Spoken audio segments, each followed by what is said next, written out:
आखिर क्यों माँ काली ने शिवजी पर पैर रख दिया था? क्या उन्होंने जानबूझकर किया था या अनजाने में? ये उसी की कहानी है। प्राचीन काल में एक रक्तबीज नाम का राक्षस हुआ करता था।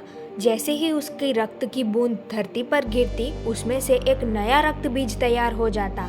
ऐसा करते करते हजारों नहीं बल्कि सैकड़ों रक्तबीज हो चुके थे।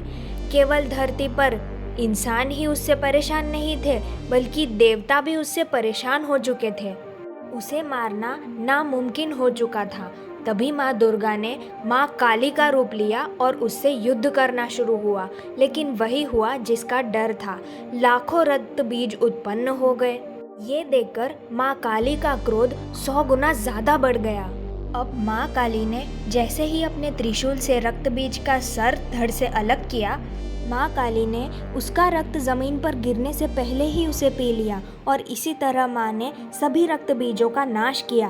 परंतु माँ का क्रोध इतना बढ़ चुका था कि उन्हें शांत करना मुश्किल हो चुका था। धरती कांपने लगी थी और देवता भय के मारे महादेव के पास पहुँचे।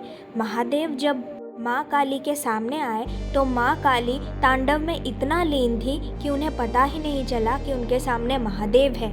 महादेव उनके सामने लेट गए और जैसे ही माँ ने उनके छाती पर पैर रखा, उनका गुस्सा शांत हो गया।